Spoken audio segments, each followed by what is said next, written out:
oportunidad para en esta noche compartir con todos ustedes las estrategias, métodos, etapas de las empresas familiares y las particularidades que les hacen únicas.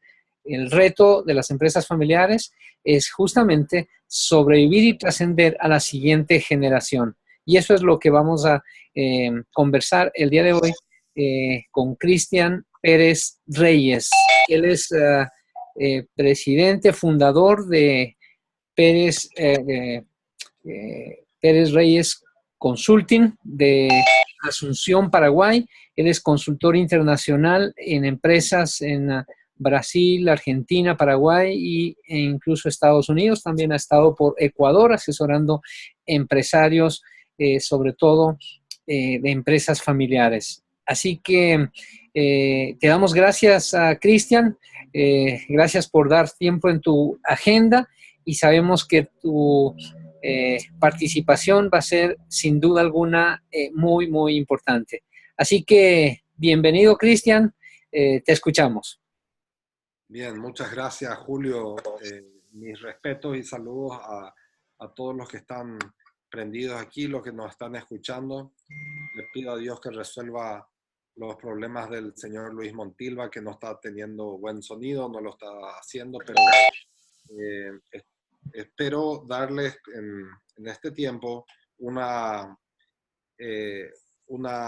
visión clara de cómo se han manejado los negocios familiares desde una perspectiva bíblica, y eso nos lleva directamente a algunas empresas que la Biblia las describe, aunque no las menciona con nombre, dirección, número fiscal, etc. Sí, la Biblia las describe, habla de eso y nosotros podemos sacar algunas enseñanzas.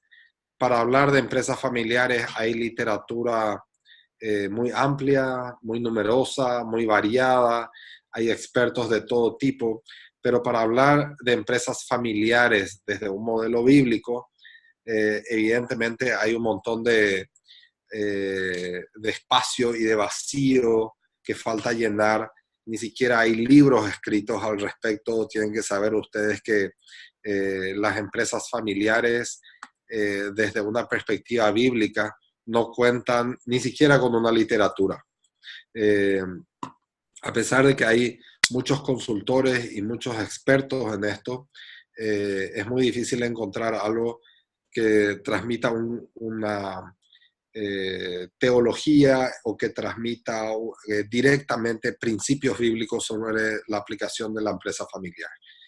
Entonces, quiero empezar mi presentación.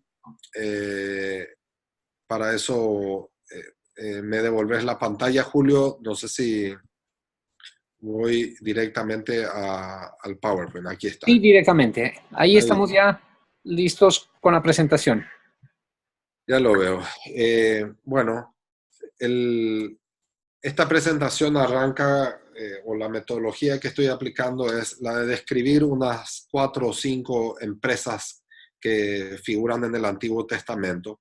Hay otras tantas en el Nuevo Testamento. Eso lo podríamos dejar para una segunda oportunidad porque hay algunas variaciones interesantes. Y mirar desde nuestro contexto contemporáneo actual, qué se puede rescatar de estas empresas. La primera de ellas está en Génesis 6, donde el arca de Noé es construido efectivamente como una empresa familiar. Obviamente no tenemos ahí la facturación, no tenemos la contabilidad, no tenemos una serie de cuestiones, pero hay cosas que sí las podemos sacar. Desde el momento en que fue el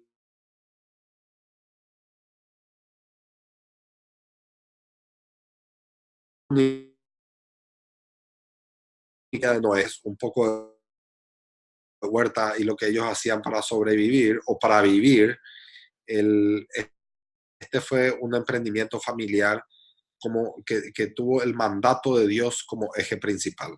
Y ahí voy a saltar la historia completa porque definitivamente creo que todos los que estamos aquí sabemos cómo se llevó a cabo el arca de Noé y lo que Dios dijo, pero hay un elemento clave, que es cuando Dios se encuentra hastiado de la raza humana y casi arrepentido de haberla creado. Eh, la Biblia es muy clara en el versículo 8 del capítulo 6 del libro de Génesis, o lo digo al revés, Génesis 6, versículo 8. Dice, pero Noé halló gracia ante los ojos de Jehová. Y esto implica eh, un atributo clave a la hora de dirigir un emprendimiento, sobre todo con la visión de Dios. No hay visión de Dios sin gracia para sus siervos. O la visión es revelada a quienes acceden a esta gracia. La visión en sí es una gracia. Noé halla gracia ante los ojos de Jehová y en ese mismo acto él recibe o hace gala de una conversación directa con Dios. Comienza una conversación directa con él. Es una conversación en donde Dios descarga sus planes y fíjense, le deja instrucciones tan claras como las dimensiones, el tipo de madera, la altura, el grosor, absolutamente todo. Son instrucciones tan específicas, tan precisas, que ya se han construido arcas de Noé en nuestra época contemporánea, emulando aquella. Y se ha logrado, o Noé ha logrado en estas conversaciones, tener todo lo necesario para, incluyendo la provisión de la madera, de las herramientas, absolutamente todo, para construir esto. Eso no es poca cosa. También Noé ha logrado tener el apoyo de su familia, ha logrado tener a su familia dentro del arca, que tampoco es poca cosa. No siempre la empresa que construimos consigue que nuestros hijos se suban a ella. ¿Okay? Pero, ¿qué más tuvo Noé en este caso? Dios compartió sus planes con él. Uno de los principales anhelos de un empresario, yo creo que de cualquier persona, es que uno pueda ver el plan de Dios para su vida, por lo menos para el día de hoy. Dios lo hizo con Noé. Además, como les decía, Noé recibió una visión muy clara de lo que Dios quería y esa fue la visión de su emprendimiento. Él recibió una motivación a prueba de todo, una motivación a prueba del clima, porque no llovía cuando él empezó a construir esto, no había posibilidades de un diluvio. Recibió motivación a prueba de la gente que lo rodeaba, a prueba de su familia que probablemente se desmotivó o cuestionaba. Recibió la motivación para usar todos sus recursos, todo su tiempo, todos sus talentos, absolutamente todo, en algo que hasta podría decirse como utópico: construir un arca lejos del agua, lejos de toda relación con el mar y simplemente esperando un diluvio, algo que nunca antes había ocurrido y no había razones para pensar. Es decir, la conversación con Dios tuvo que haber sido tan clara, tan precisa, que eso tuvo que haber dejado en Noé el, la motivación suficiente como para atravesar todos estos obstáculos. El siguiente punto es que al recibir esas instrucciones precisas de operación, él también recibe los dones o los talentos que necesita para construir un arca, puesto que él nunca antes lo había hecho. Y eso tumba un paradigma dentro de la administración de empresas, donde el pionero por el camino aprende y el pionero es el que más errores cometió, es la punta de lanza en algo, pero en este caso, primera vez que Noé construye un arca y el arca es exitosa. El arca cumplió su fin y sabemos que los que leemos el libro de Génesis sabemos que el arca llegó finalmente al monte donde tuvo que haber estacionado y donde Dios quería que vuelva a tocar tierra. Y eso implica que este pionero guiado por Dios no solamente no solamente recibió las instrucciones, sino que también el talento para hacerlo con éxito en la primera vez. Y esa es una característica muy interesante. Lo demás que podemos decir es que quien haya gracia delante de Dios recibe la provisión abundante, para que no falte madera, no falten herramientas, ningún tipo de recursos. Uno recibe en ese momento la oportunidad de ser obediente. Solo quien está emprendiendo para Dios y con Dios tiene a la obediencia como una opción. Quien no emprende nada, quien no se mueve, quien no se inmuta, quien simplemente vive todos los días marcando una rayita más en la pared, esa persona no tiene oportunidad de obedecer ni desobedecer.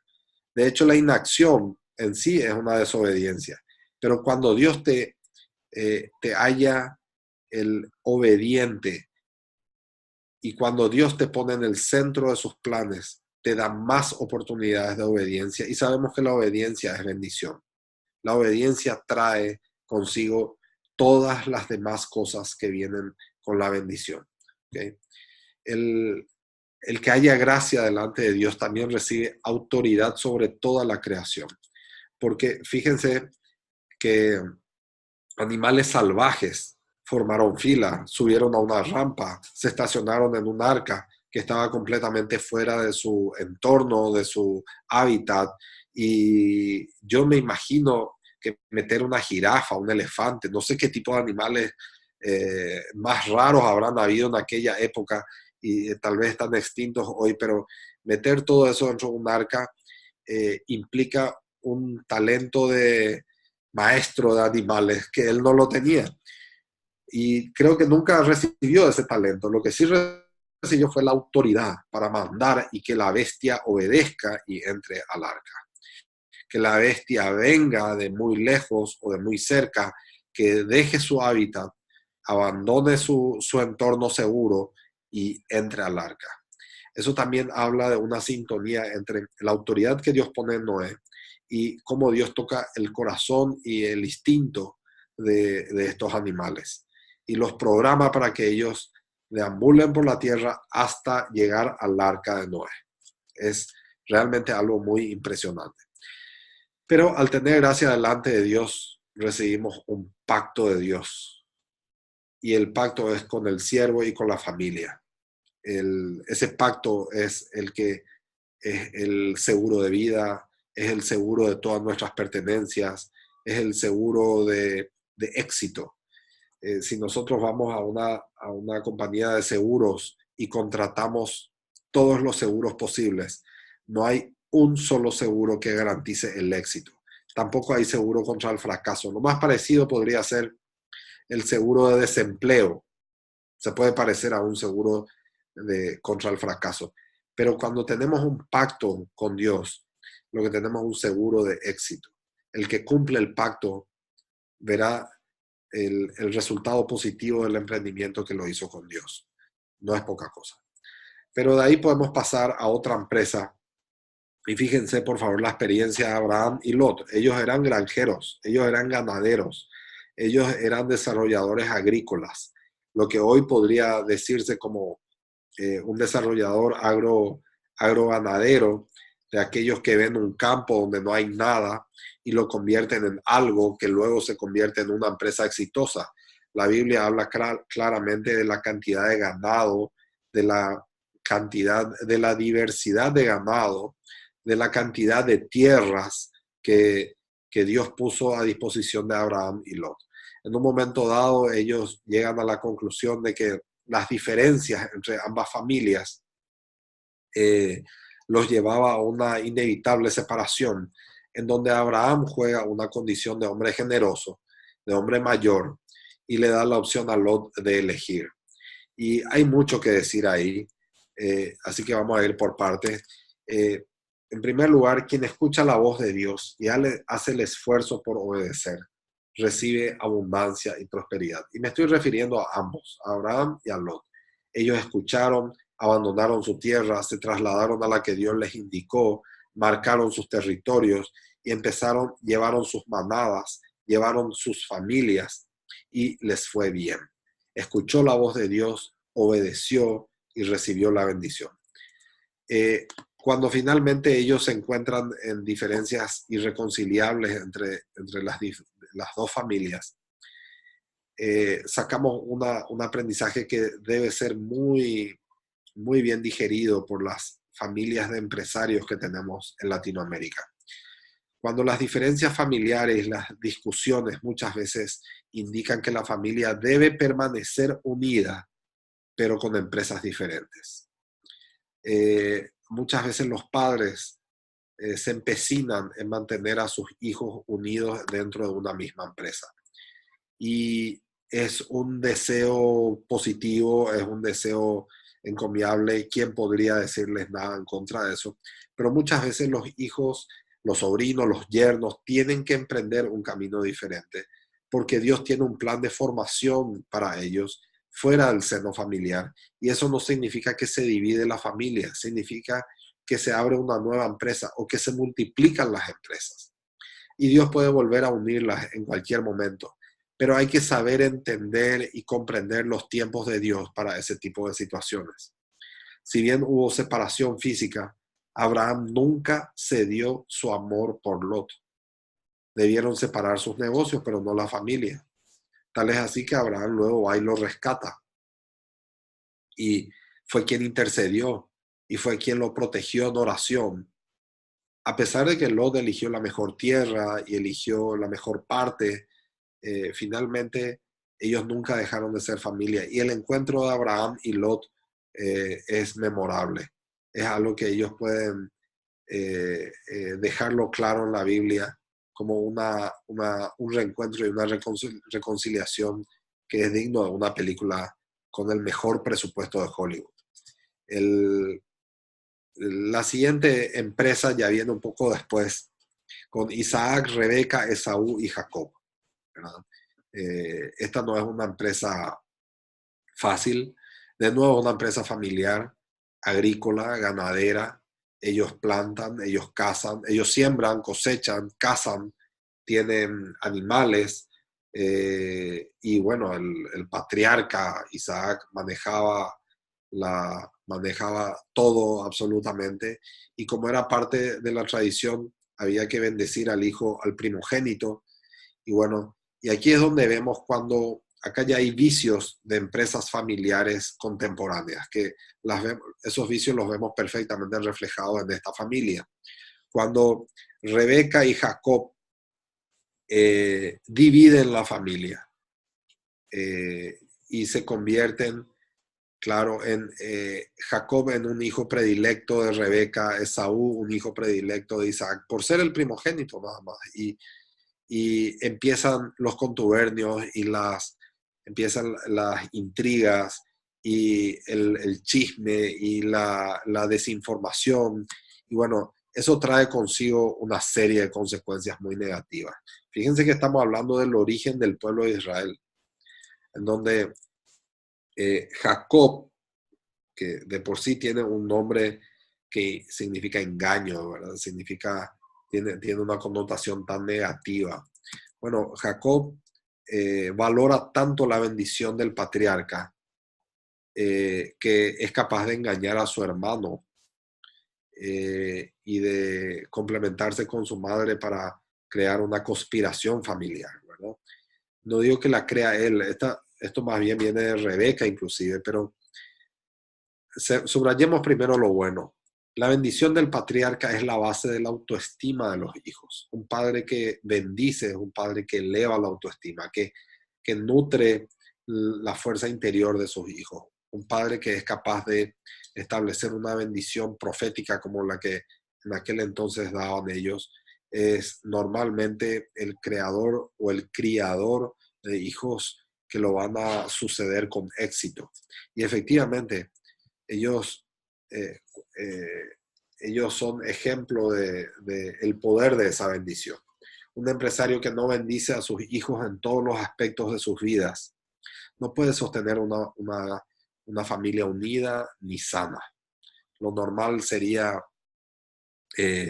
familias divididas, familias apáticas, familias enemistadas, con diferentes posturas, pensamientos, facciones, que solamente se reúnen para almorzar cada tanto o se reúnen para las fiestas de Navidad o una cosa por el estilo, algunos cumpleaños, pero el resto no es familia. Ese tipo de situaciones viene cuando la familia no ha sido desarrollada espiritualmente y no ha sido bendecida. Un padre que no bendice también es un padre que no separa las cosas en su debido tiempo. Muchos padres tienen ya hijos mayores de 20, 25, 30 años, 40 años. Todos están en la empresa y todos quieren saber cómo será que se va a resolver esta empresa cuando papá y mamá ya no estén. Y muchos padres pasan a mejor vida sin hacer un trámite tan simple como bendecir a sus hijos con la asignación de sus cuotas partes, con la asignación de su herencia y dejando una instrucción clara de lo que ellos quieren, de lo que ellos anhelan, de lo que ellos querían para esa empresa y para sus hijos.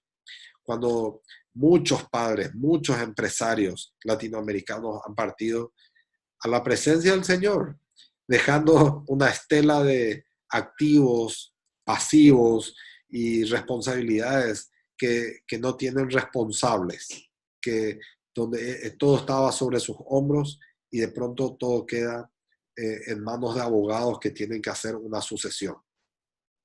Eso no puede suceder, no debe suceder y es necesario que aprendamos un poco en este caso, de la familia Isaac y Rebeca. Las conspiraciones entre madres e hijos, entre padres e hijos, destruye la familia y destruye la empresa. Esto se ve muchísimo en las empresas familiares latinoamericanas. El plato de lentejas, la advertencia sobre el viaje de cacería de Esaú, el escuchar detrás de las cortinas lo que el papá le dice al primogénito, al hijo mayor. Ese tipo de cuestiones hablan de un corazón dañino, de una mente perversa y de situaciones que deben ser evitadas a toda costa. Esto ha separado por mucho tiempo a Esaú y a Jacob, hasta que finalmente se encuentran y Dios hace que su reconciliación de nuevo sea de película. Una reconciliación fantástica, romántica casi, como se abrazan con un ejército atrás de cada uno y Jacob de rodillas frente a su hermano. Son cosas difíciles de observar sin la presencia de Dios. Es decir,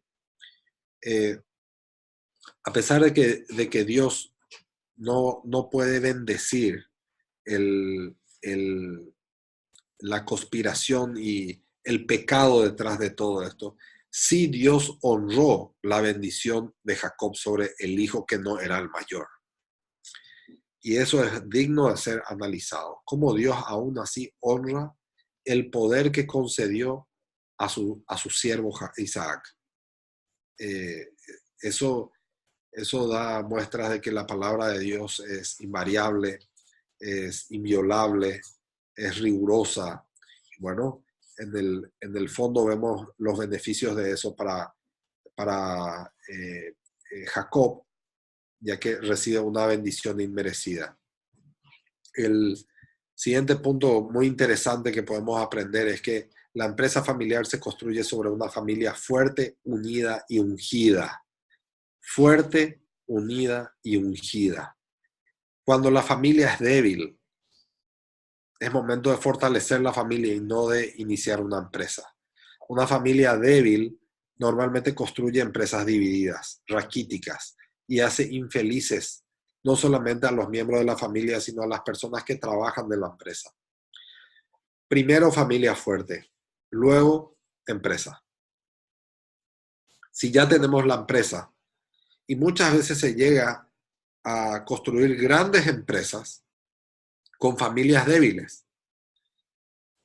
Y esa grandeza ya la he visto varias veces. Tenemos más de 20 años de consultoría y hemos visto grandes empresas que figuran muy grandes, pero cuando la familia que está arriba o que está detrás es débil, casi puedo decir con certeza,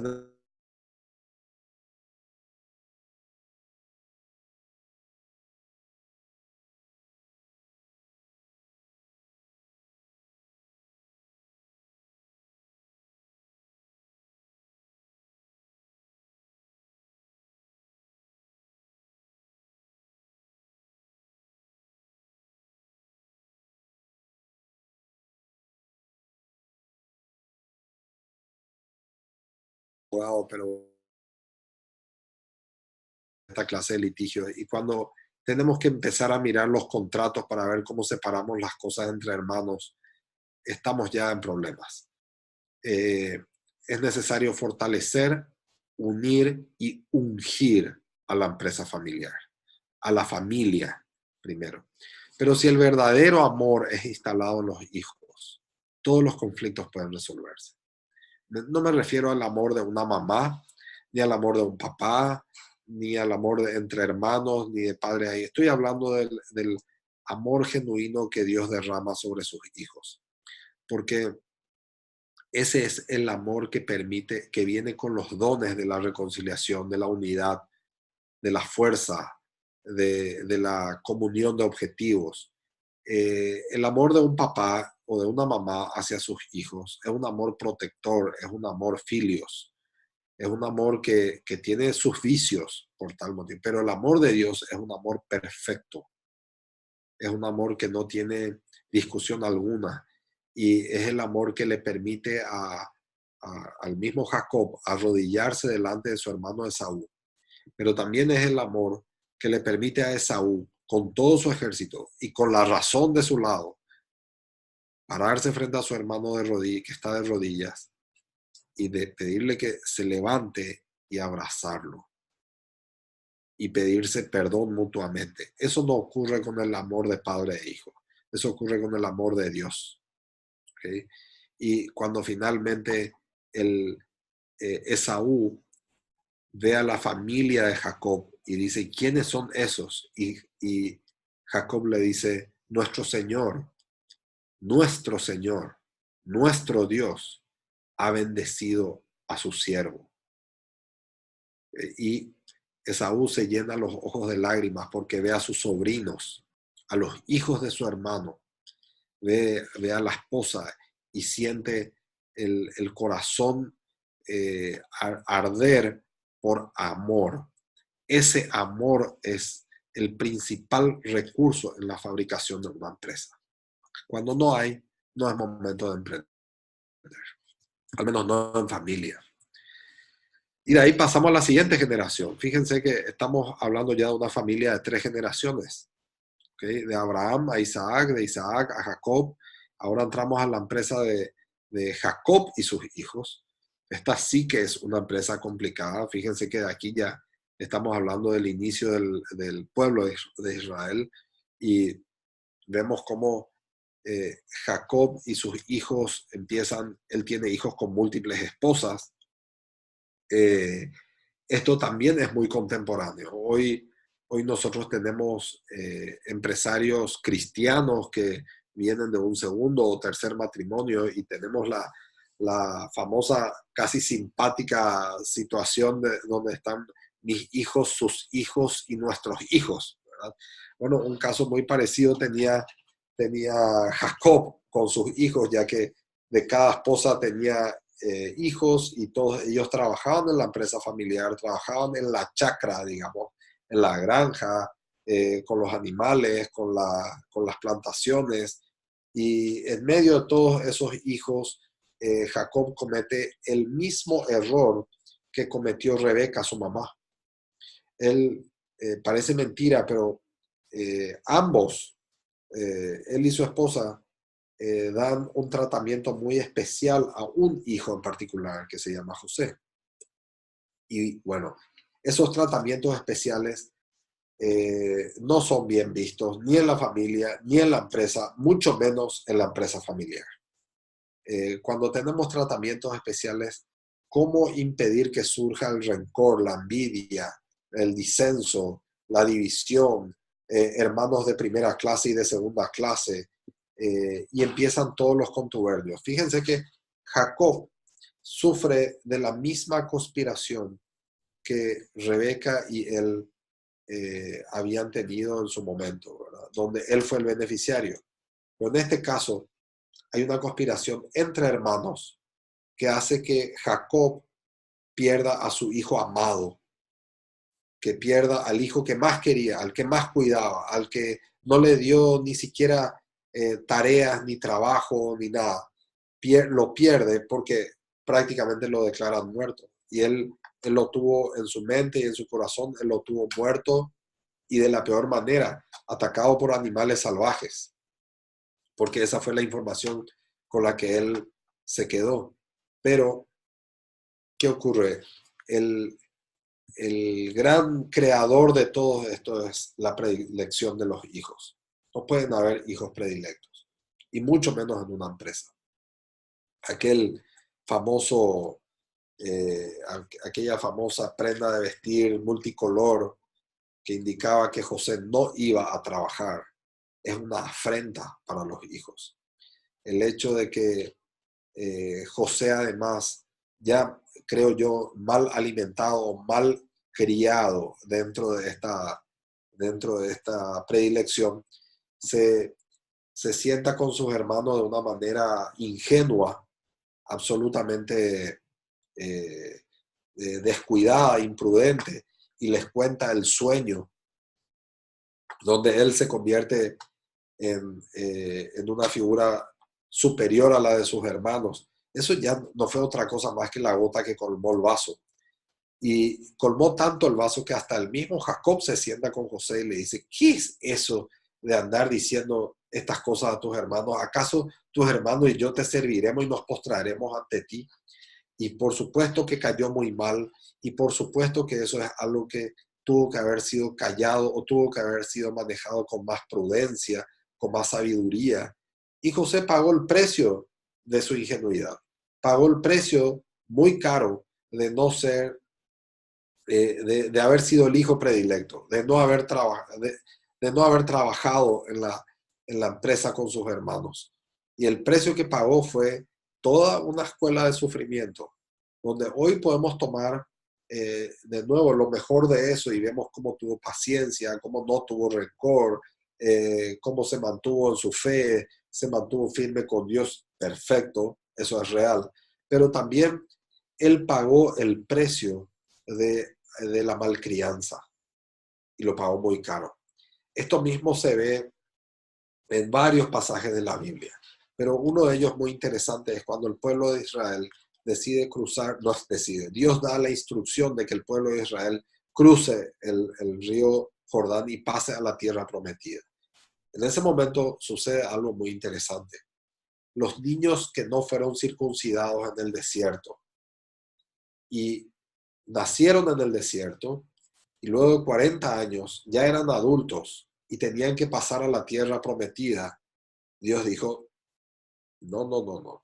Primero a circuncidarse. Y bueno, ya nos imaginamos cuánto llora un bebecito, una criatura pequeña de 8 días de nacido cuando lo circuncida. Imagínense cuánto llora un adulto con 40 años al ser circuncidado. Y cuánto tiempo tiene que pasar hasta cicatrizar todo eso, perdonarle a su circuncisor y luego estar apto para cruzar la tierra prometida. Es decir, lo que no hacemos en su momento, lo tendremos que hacer después. Pero aquí no quedan deudas pendientes. A Dios no se le debe nada. Dios no le debe nada a nadie. Y por supuesto que hay cuestiones que si Dios las considera elementales para avanzar en tu vida, pues te las va a poner en el camino y son materias que las tendremos pendientes hasta el día en que finalmente Dios las pone enfrente y las tenemos que rendir.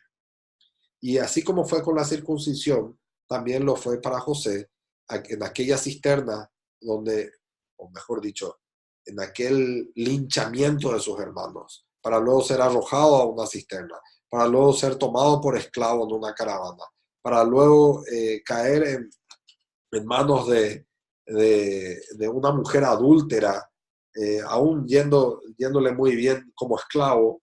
Él termina siendo parte de una venganza de una mujer despechada y va a la cárcel de nuevo. Y fíjense que toda su vida realmente, aún siendo el número 2 en Egipto, él fue esclavo. Y si ciertamente sus hermanos se postraron ante él y él tuvo la potestad de administrar Egipto y pudo hacer todo lo que hizo, él fue esclavo y era un esclavo. Esclavo con alto cargo, con un rango muy alto, pero esclavo. Cuando que él fue criado como príncipe. Pequeños detalles a tener en cuenta. ¿Okay? El trabajo y sus beneficios debe ser equitativo y repartido según las necesidades de la empresa, no según las habilidades o necesidades de cada uno. Ojo, ojo. Conozco empresarios cristianos que pagan a sus hijos dentro de la empresa salarios que no están a la altura del talento de sus hijos. Pagan mucho más de lo que ellos deberían cobrar. Y bueno, por ese mismo puesto hay un monto establecido en el mercado, hay un precio de mercado, un salario que normalmente se paga, pero él es mi hijo y le voy a pagar más. Y además está casado y tiene hijos y le voy a pagar proporcionalmente a lo que necesita. Y él es un muy buen hijo y yo quiero darle más. Bien, ese tipo de cosas de política genera perjuicios muchas veces irreversibles. Un hijo tiene que ganarse el sustento y tiene que estar a la altura de lo que gana. Muchas veces también tenemos lo contrario. La empresa paga muy mal a los hijos del dueño y a los miembros de la familia. Y lo hace por mucho tiempo. Eso también está mal. El tema es que la empresa tiene que pagar según las necesidades de la empresa y no según las necesidades de cada hijo o de cada miembro de la familia. Pero hay una palabrita que casi no estoy mencionando ahí, que tiene que ver con las habilidades de cada uno. Bien, este es todo un motivo de debate y es difícil de presentarlo, pero con la ayuda del Espíritu Santo los voy a tratar de decir de la manera más simple. Muchas veces, a ver, tengo un cliente que creó realmente un imperio agrícola, ganadero, forestal, aquí en mi país, en Paraguay. Este señor tuvo 3 hijas y a pesar de tener gran cantidad de ganado, grandes extensiones de tierra y de cultivos, en donde le iba muy bien, industrias para procesar lo que cultivaba y además inversiones de todo tipo, inclusive este señor es dueño de un banco, es dueño de una compañía de seguros, estamos hablando de un imperio gigantesco, pero tuvo 3 hijas. Y de las 3 hijas, 2 de ellas decidieron ser amas de casa y una de ellas decidió ser odontóloga. Bien, en su momento el papá dejó que cada hija sea lo que quiera porque ya cuando ellas nacieron le iba bastante bien. Y él no pudo elegir qué carrera estudiar ni qué vida tener. Este señor que creó el imperio tuvo que sacrificar muchas cosas. Entonces él decidió que sus hijas sí podrían elegir. Y grande fue su error, porque este imperio hoy necesita de 3 hijas empresarias. Pero en vez de tener 3 hijas empresarias, tiene 2 amas de casa y una odontóloga. Por supuesto que muy pronto la odontóloga estuvo mucho más frustrada, porque tuvo que dejar su carrera como odontóloga, que de hecho nunca la ejerció. ¿Por qué no la ejerció? Y porque el padre la llama muy temprano y le dice, quiero que vengas a ayudarme en la empresa. Y aquí voy a decir algo que es muy duro. A la empresa le importa un rábano si estudiaste odontología. El balance tiene que ser presentado al fisco. y alguien lo tiene que hacer y alguien lo tiene que controlar. Y a la empresa le importa muy poco si en odontología o en tu cocina como ama de casa no te enseñaron cómo controlar al personal o cómo diseñar la logística o cómo hacer el marketing de la empresa. A la empresa no le importa porque la empresa no siente, no ve, no nada. La empresa tiene una necesidad que te la pone de frente y te dice, estos son los procesos que necesito que sean trabajados y esos procesos los tienen que hacer. No importa cuáles sean sus habilidades y no importa cuáles sean sus necesidades o sus vocaciones. Una cosa es dar a mi hija o a mis hijos la libertad de estudiar lo que quieran. Otra cosa muy distinta es dar a mis hijos las responsabilidades sobre lo que tienen. Y bueno, podrá estudiar odontología, pero amada hija mía, alguien tiene que administrar todo esto. Cuando finalmente la empresa cayó en manos de los yernos, ya que las esposas eran amas de casa y odontólogas, no quiero ni contar la cantidad de litigios y de problemas que tuvieron, porque ya no es lo mismo.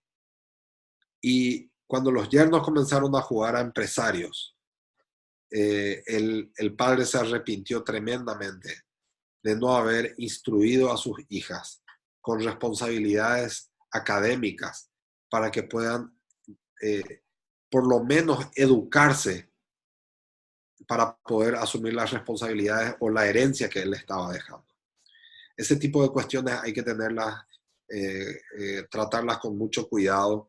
Y si bien es un tema que se puede tratar en una sola sesión de 40 minutos o de una hora y explicar cómo se induce la vocación de los hijos, cómo se ora y cómo se ayuna y cómo se educa a los hijos para que adopten la carrera que Dios tiene prevista para ellos y no simplemente darles lo que yo no tuve, cederles el espacio, los recursos, todo porque yo no lo tuve. Eso no es una buena crianza. ¿Okay?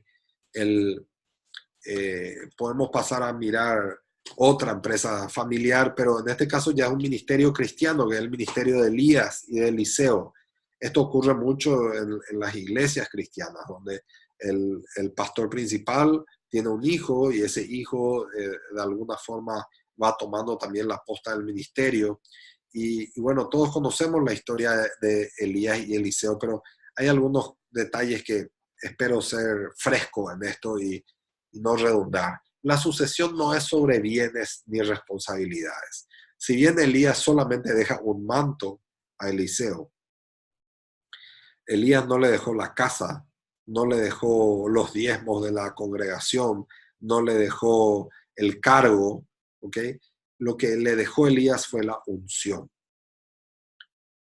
Todo lo demás se alinea al ungido. Elías en ningún momento le dice a Eliseo, ok, estos son los profetas que te van a seguir de aquí en adelante. Este es el río que se va a detener cuando tú levantes la vara. Cuando tú golpees con el manto que yo te dejo, este río se detendrá. Elías no le dice, ok, toda la creación está a tu disposición y tú solamente mandas hacer y se hará.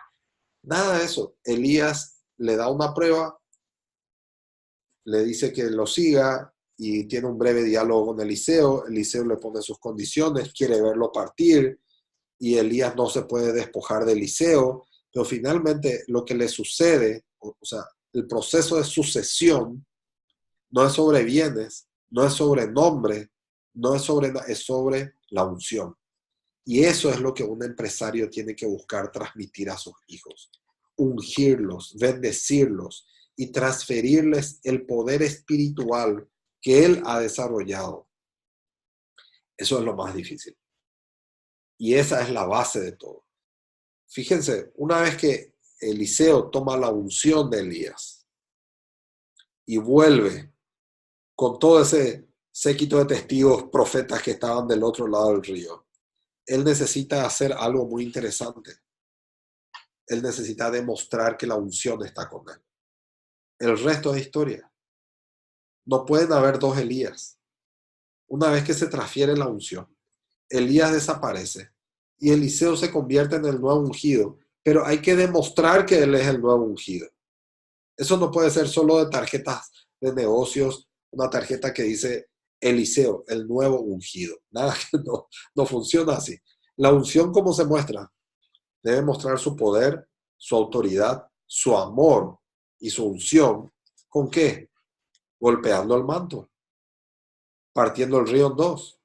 Es decir, con señales y prodigios que demuestran su unción, con liderazgo, con milagros. Ahí es donde él, y con fe, por supuesto, ahí es donde Eliseo demuestra de que Elías es parte del pasado, pero él es el presente. Y fíjense, él deja de ser un colega de los demás profetas y pasa a ser una autoridad, ya que todos los profetas le dicen, vayamos, mandemos a alguien a buscar a Elías que pudo haber sido solamente transportado por Dios y tal vez va a caer en algún lugar del desierto, como si Dios lo fuese a soltar perdido en algún lugar. Y Eliseo dice, no vayan por él. Lo importante no es lo que Eliseo dice, lo importante es que ellos lo obedecen. Y que Eliseo no dice, ok, votemos. Bueno, veamos, ¿y tú qué piensas? ¿Y fulano qué piensa? No. Eliseo ya se pone en silla de autoridad, ya asume el control del ministerio y ya da la orden. Apenas abrió el río con un golpe del manto sobre la tierra, él ya da la orden. ¿Y qué orden es? No vayan. Y sigue sus instrucciones. Le sigue dando instrucciones al resto de los profetas, asumiendo su rol como nuevo ungido. ¿Okay? Además, no va a ser cualquier ungido. Él tiene que dejar atrás cualquier cosa que haya hecho Elías. Y él, tal vez sin saber, sin entender de esto, hace algo o pide algo que es maravilloso. Él dice, quiero tener la doble porción, una doble unción. Quiero hacer el doble. Es decir, yo no quiero ser como tú, yo quiero ser el doble.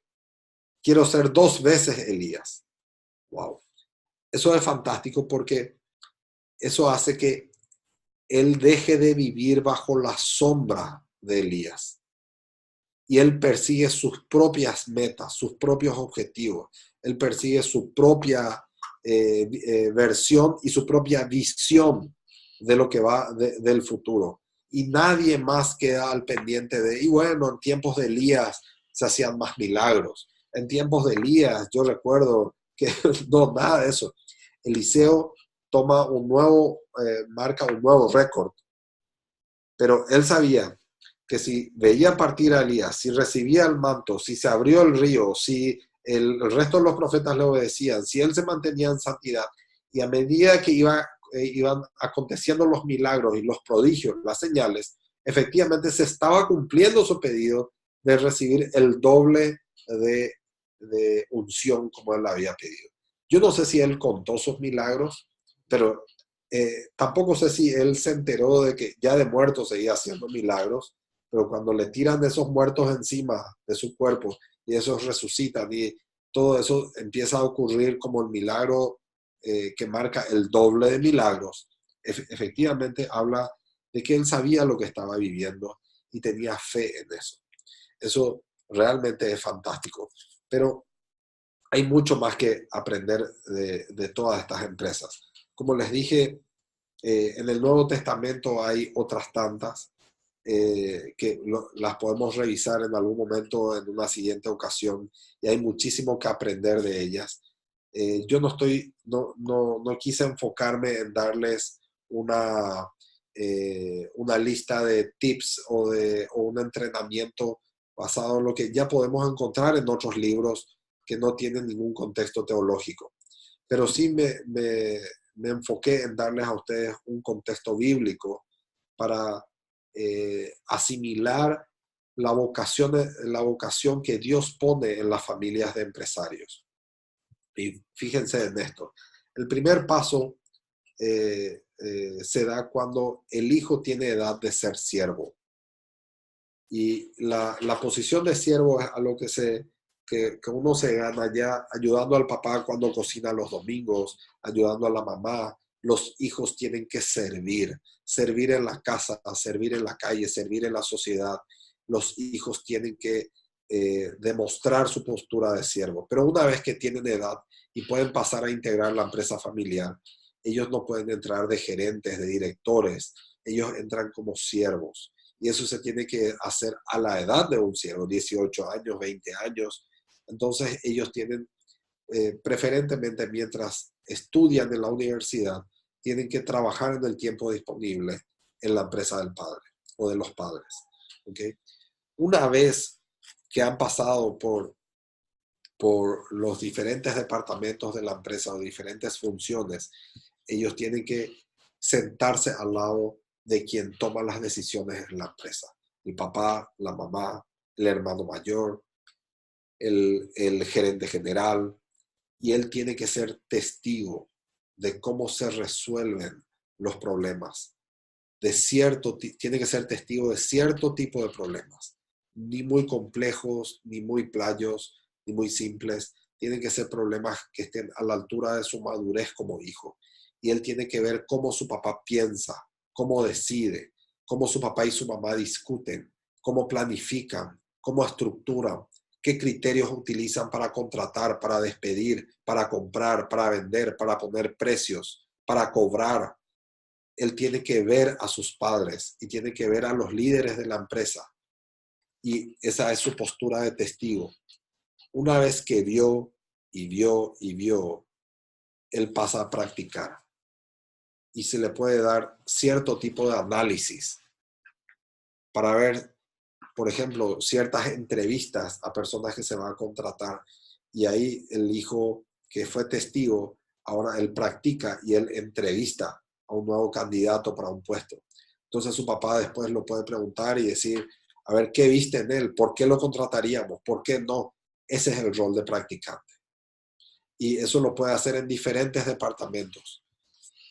Hasta que finalmente, después de cierta práctica, su padre le puede decir, ok, quiero que tú contrates a esta persona y que tú seas responsable de su contratación y de su permanencia en la empresa.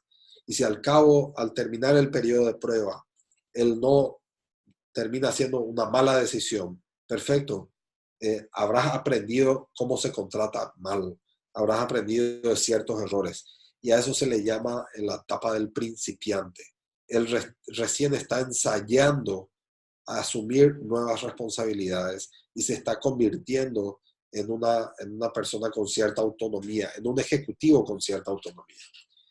Cuando finalmente contrató, estoy tomando simplemente el proceso de contratación, pero puedo tomar el proceso contable, el proceso administrativo, un proceso de ventas o de compras o cierto tipo de negociaciones. Pero sigamos con el proceso de contrataciones. Cuando finalmente vemos que contrata muy bien, ha aprendido a contratar, entonces yo lo delego. Él recibe una delegación concreta y específica. Él es el responsable de las contrataciones. Él es responsable de la tesorería. Él es responsable de la contabilidad. Él recibe una delegación concreta con descripción de funciones. Y aquí hay que tener mucho cuidado. Para delegar es necesario aplicar 3 principios claves. Y sin esos 3 no se está delegando bien. El primero de ellos es tiempo. El segundo es autoridad y el tercero es recursos. Vienen en cualquier orden. ¿Sí? Cuando yo le delego, debo decir, quiero que hagas esto para tal fecha, que me lo entregues tal día o tales días de cada semana, el viernes de cada semana. Quiero el balance de la contabilidad la primera semana de cada mes. Quiero lo que fuere, tiene que tener un contexto de tiempo. Cualquier delegación sin tiempo implica una delegación incompleta, mal hecha. Por lo tanto, el que delega tiene una expectativa de tiempo y el que asume la responsabilidad tiene otra expectativa de tiempo y tiene derecho a que no coincidan. Eso solamente trae decepción. El segundo punto tiene que ver con la autoridad. Yo no puedo delegar a mi hijo ni a nadie, absolutamente nada, sin darle autoridad. Y la autoridad significa que él manda sobre ese proceso en el cual él tiene responsabilidad.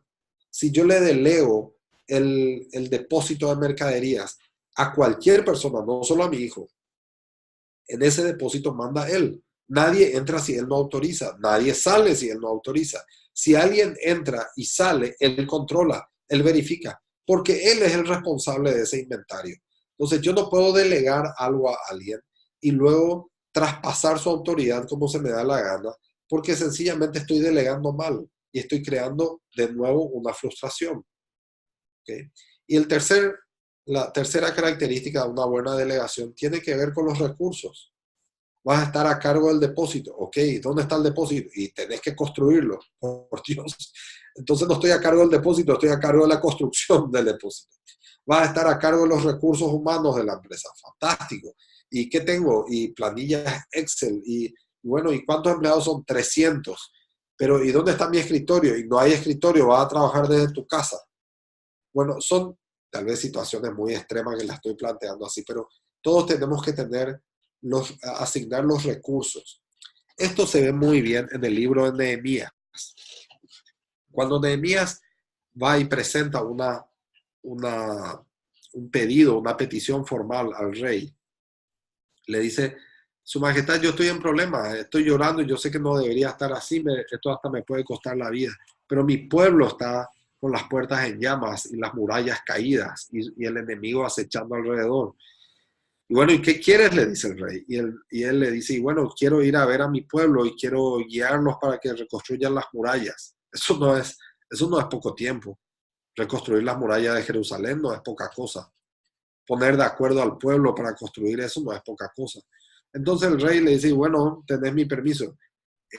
Ok, gracias por su permiso, pero necesito algunas cositas más. Ah, sí, ¿y qué? Y usted sabe que tiene sus guardias puestos en todo el reino. Yo voy a salir del reino y volver al reino y yo necesito un salvoconducto para poder hacer eso. Ok, le firma un salvoconducto, eso es autoridad.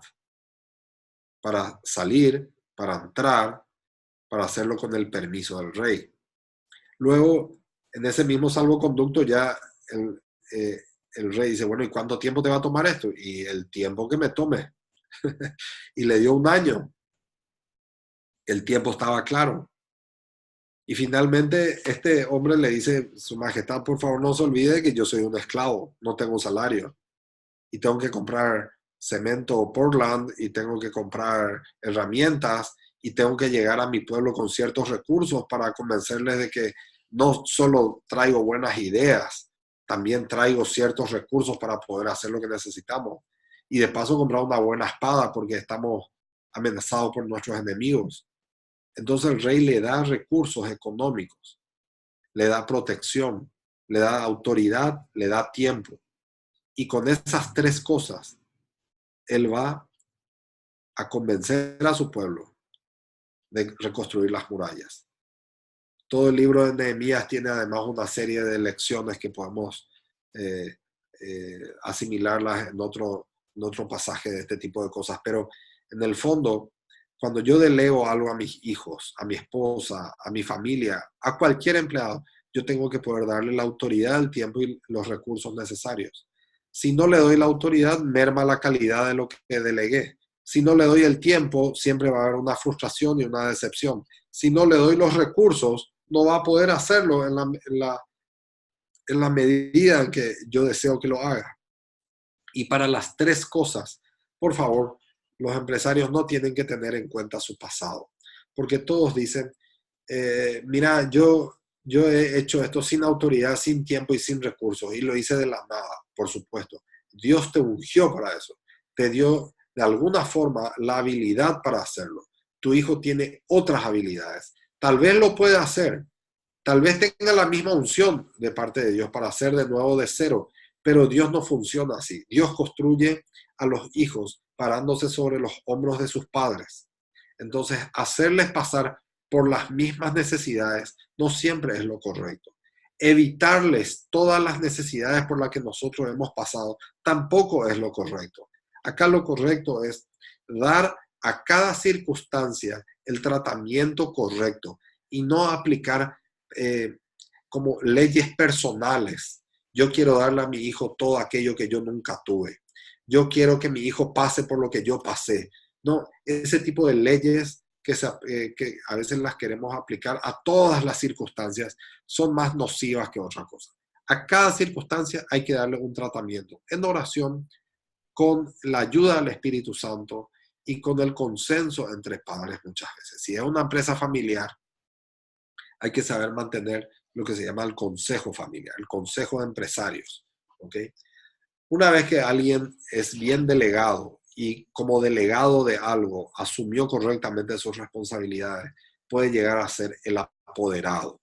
El apoderado es la persona, el nombre traducido del inglés sería el empoderado.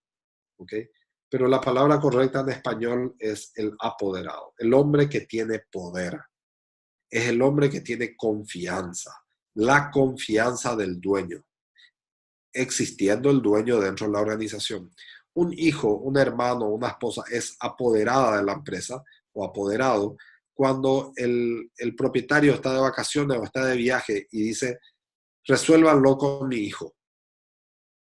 Él queda como apoderado de la empresa. Tiene firma ante los bancos, tiene representación ante la justicia, ante el fisco, ante proveedores, acreedores, clientes, deudores. Él es una persona que recibió poder de parte de sus padres, recibió poder de parte de sus hermanos, no solo sus padres, también sus hermanos. ¿Okay? Y de ahí en adelante viene la prueba final de un hijo que está sucediendo en el poder a su padre, a su madre. Es la prueba de ser maestro. El hecho de que yo haya aprendido cómo funciona la empresa, sus procesos, quiénes son los clientes, los proveedores, de dónde se consigue el dinero, cómo se pagan las deudas y las cuentas, no significa que yo puedo estar al frente de la empresa. Yo podré estar al frente de ella cuando soy capaz de formar un equipo. Así como mi padre formó un equipo, yo tengo que poder formar un equipo. Para eso podemos ver en algún momento una presentación muy ilustrativa que se llama del 1 al 1 y reclámensela a Julio, él tiene la presentación, se las puede enviar. Pero formar un equipo, enseñar a tu equipo y tener a tus propios caballeros de la mesa redonda es un elemento clave. Y es la etapa del maestro, en donde aquel que alguna vez fue siervo, luego fue testigo, ha practicado, ha sido principiante, luego recibió ciertas responsabilidades y fue aumentando las responsabilidades que recibió en forma incremental hasta ser el apoderado de la empresa. Hoy tiene la responsabilidad de formar no un equipo de cajeros, vendedores, no un equipo de personal de mandos medios, estoy hablando de un equipo gerencial. ¿Okay? Él ya tuvo que haber formado a los cajeros en su momento, tuvo que haber formado al equipo contable o de tecnología o de ventas. Aquí estamos hablando de un equipo gerencial, es el equipo que lo va a acompañar en el nuevo episodio de su vida, que es el episodio de ser el gran número 2 después de Jesucristo en la empresa. Una persona que ha aprendido como siervo, difícilmente luego desprecia a Dios. Y es elemental en una empresa de familiares, empresarios, es elemental que ellos reconozcan a Dios como el CEO, como el verdadero propietario de todo, como el presidente de la empresa, como el socio mayoritario, dueño del 90%, y aún así te pide solo el 10%. Es el hombre, es el Dios en el cual nosotros tenemos que poner la prioridad absoluta. Y quien sube como número 1 de la empresa, tiene que saber que él no es el número 1. Y esa es la esencia para que la tercera generación no destruya lo que la primera generación creó, la segunda expandió y finalmente se dice que la tercera lo destruye todo. Pero no lo hará si tienen conciencia de que no son el número 1, sino que son el número 2. ¿Okay? Entonces, de esta forma, quería transmitirles algunas peculiaridades de empresas familiares en la Biblia, extraer de eso las lecciones que consideramos importantes y transmitirles este proceso de sucesión empresarial. Estoy abierto a las preguntas y espero haberles sido útil. Wow, maravilloso, Cristian. Extraordinaria la perspectiva, diferente. He estado en algunas conferencias, incluso internacionales, del tema de empresas familiares, pero sin duda alguna esta perspectiva totalmente diferente y absolutamente práctica. Si tienen preguntas en cualquier parte de América Latina, por favor, aquí tienen el chat como para poder escribir a través del chat, o si alguien quisiera hacerlo una pregunta directa, también vamos a abrir el micrófono para que pudieran hacer alguna pregunta en estos breves minutos que tenemos para cerrar esta excelente exposición. Así que adelante, estamos listos para escuchar.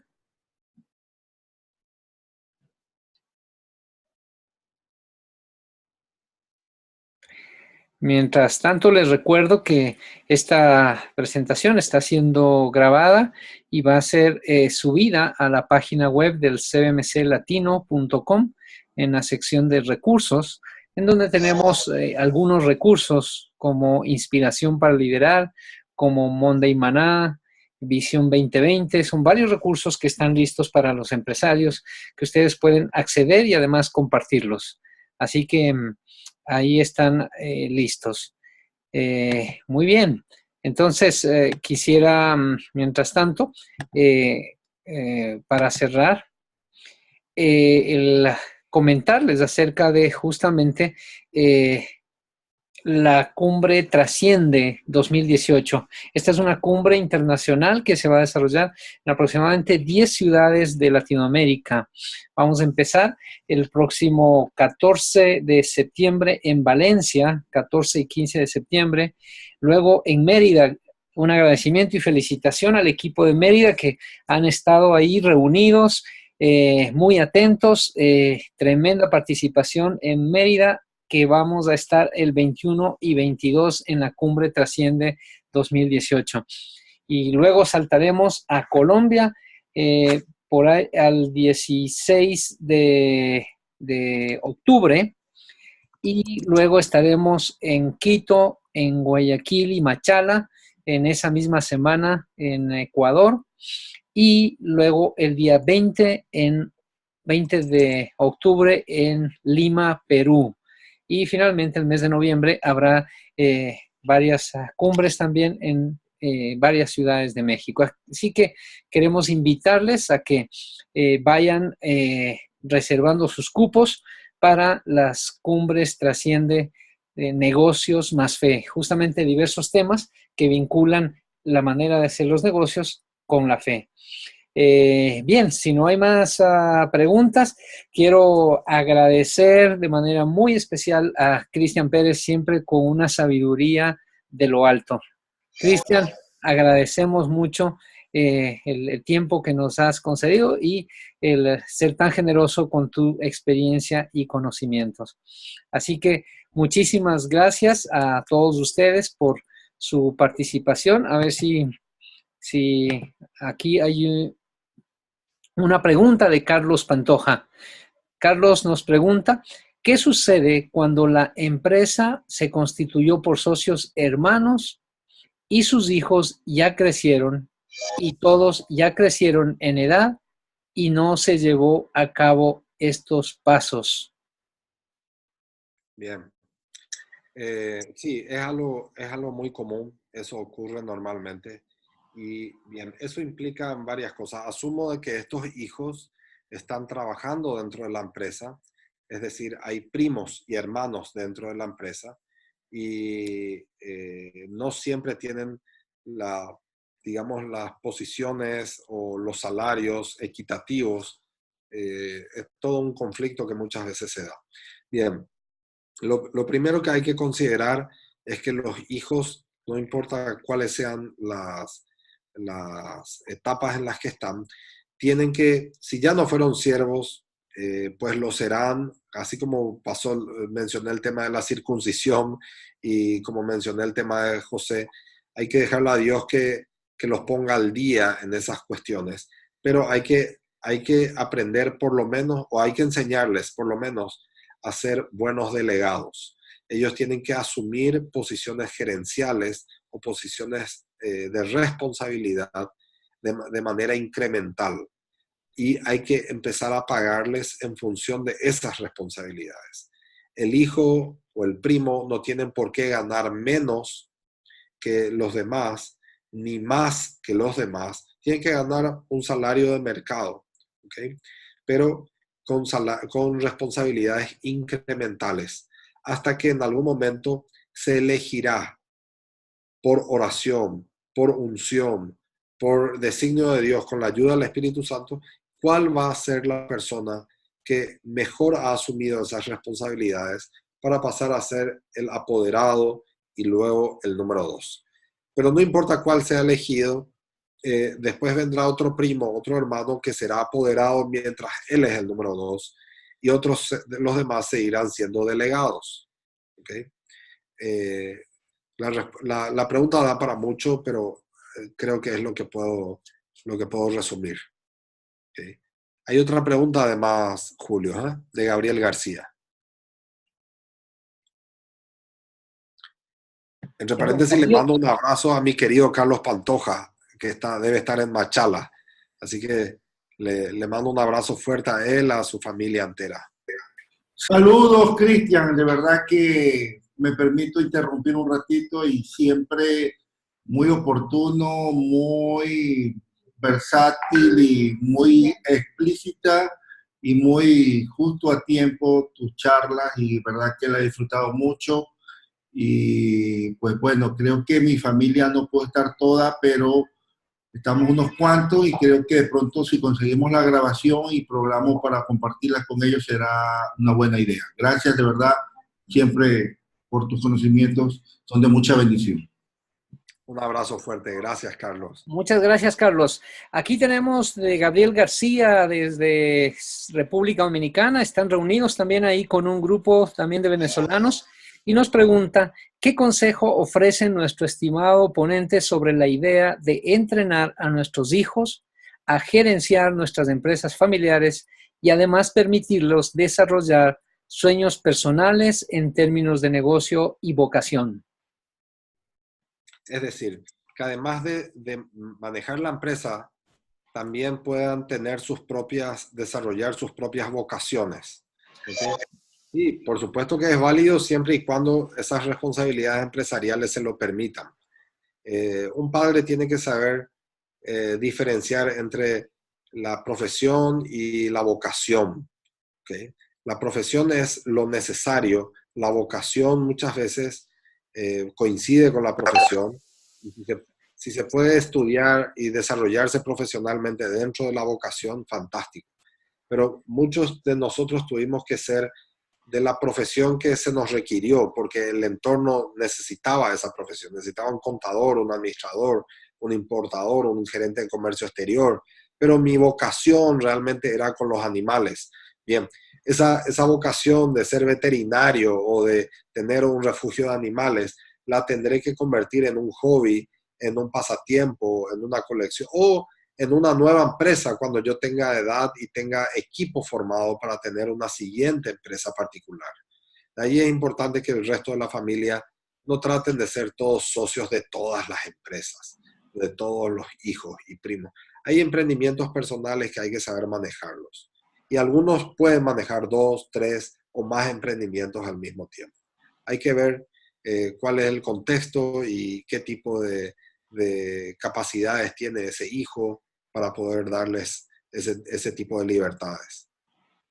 Muy bien, muchas gracias. Desde Mérida nos consultaban a Luis Montilva que qué pasa si los hijos o hijos no desean participar en la empresa. De alguna manera ya ha estado abordando este tema y de una vez contestemos también la inquietud de Juan Carlos Echanique, que dice que también he visto casos en los que los conflictos no vienen entre los hermanos, sino originados por los celos y recelos de las esposas. Y ese es otro tamaño problema. Sí, señor. Bien, rapidito. Cuando un hijo no quiere participar de la empresa, hay que ver qué necesidad tiene la empresa de ese hijo. Si la empresa puede prescindir de él, fantástico. ¿Ok? Pero si no, es algo así como que un hijo no quiera lavar los platos después del almuerzo, o que no quiera arreglar su pieza, o no quiera asumir responsabilidades dentro de la casa. La empresa es lo que mantiene la casa económicamente. Entonces, cuando la empresa requiere la participación de los hijos, por supuesto que los hijos tienen que participar y de buena gana. Es parte de ser siervo. ¿Ok? Ahora, si la empresa ya tiene tamaño suficiente como para prescindir de los hijos, o por lo menos de alguno de ellos, bien, esa es una decisión mucho más fácil de tomar. Ahora, si la empresa finalmente va a quedar en manos de un hijo y este hijo no la quiere, ¿ok? Bien, es realmente un motivo de consulta mucho más profunda y vale la pena un buen periodo de ayuno y un buen retiro de esa familia para recibir la instrucción correcta de parte de Dios. También decía, he visto casos en los que los conflictos no vienen entre los hermanos, sino originados por los celos de, sí, los cónyuges, es decir, yernos, nueras. Los cónyuges normalmente tienen una perspectiva distinta y suele ser muy sano que las empresas familiares se mantengan por estatutos restrictivas a la familia política. Es decir, suele ser muy sano que los yernos y nueras no sean contratados y que tampoco participen de las reuniones de directorio. Hay que hay que educar muy bien a los hijos para que puedan diferenciar sus responsabilidades dentro de la empresa de sus roles familiares en su propia familia, en sus propios matrimonios. Cuando muchas veces escuchamos a la hija que no dice lo que siente, no dice lo que quiere, sino que dice lo que su marido le obliga a decir, bueno, es momento de una reunión familiar donde el patriarca, donde los padres, me refiero a Rebeca, me refiero a Isaac, tienen que sentarse con la nuera, con el yerno y marcar los límites. Y tienen que sentarse con el hijo y establecer una conversación muy franca para que el hijo pueda expresarse libremente. ¿Okay? Sin duda alguna, hay mucha tela que cortar, como dicen, es decir, ha despertado muchas inquietudes, tanto la parte vocacional, ese tema de la familia, y también hay una inquietud con la cual vamos a cerrar también. Bueno, hay dos. Dice, al referirse a unción, ¿es un evento en especial, es un proceso o es una práctica litúrgica? Bueno, esto da para bastante, pero seguro podemos resumir. Una palabra. Ajá.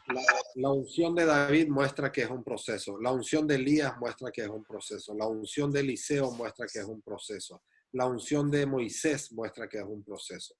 Lo que no es un proceso es la pérdida de la unción.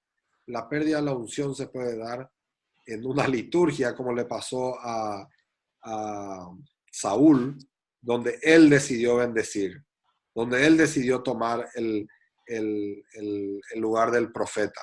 ¿Okay?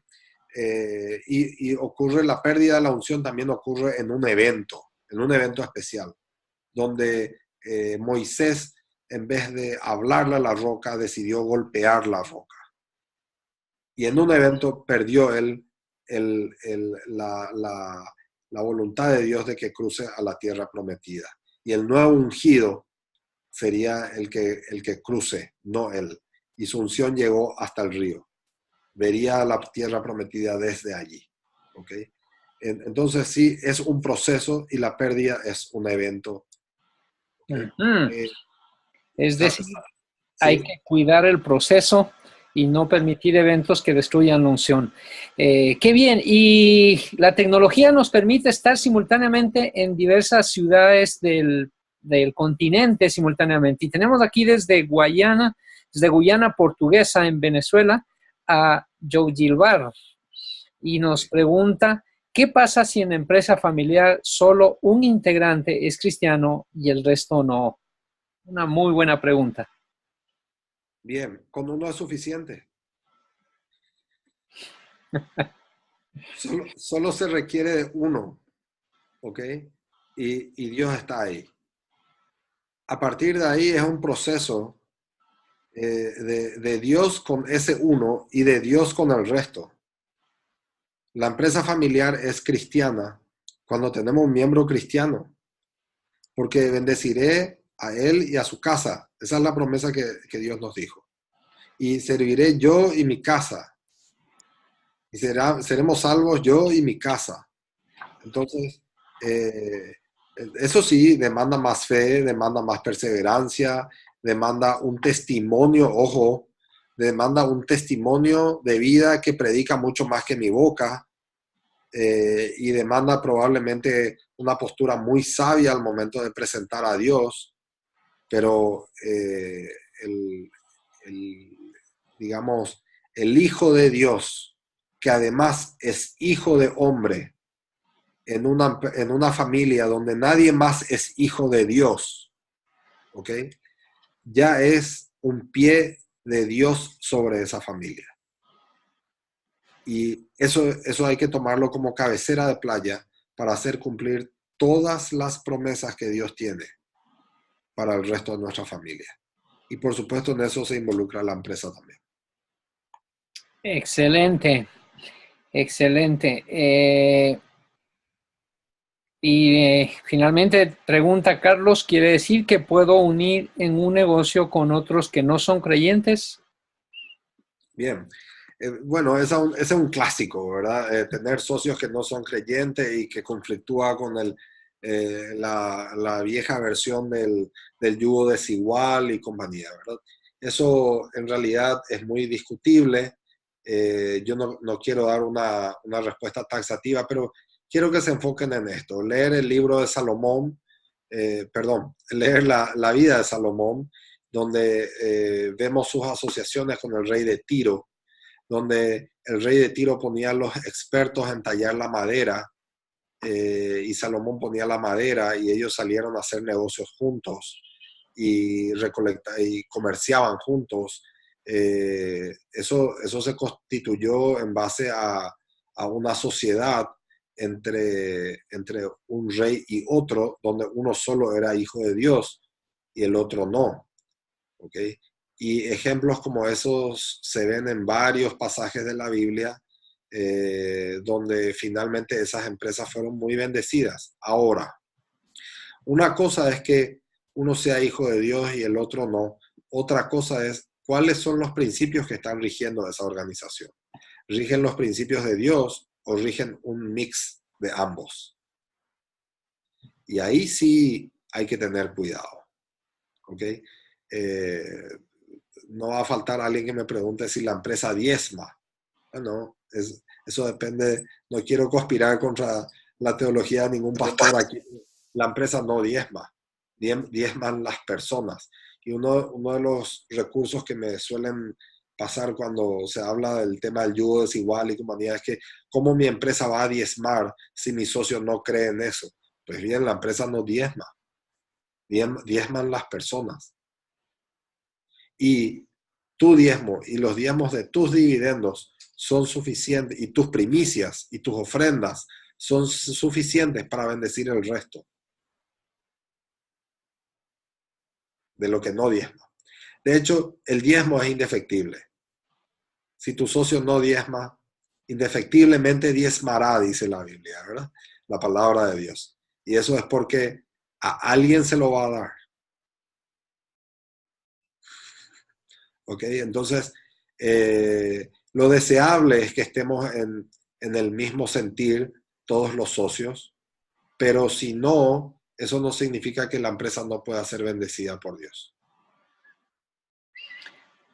Muchas gracias a Cristian. Efectivamente, nuestra función, nuestra labor como embajadores de Cristo en el mundo de los negocios es justamente vivir esa unción y transmitir en nuestro círculo de influencia, sea de creyentes, sea de no creyentes, transmitir el testimonio que glorifique a Dios.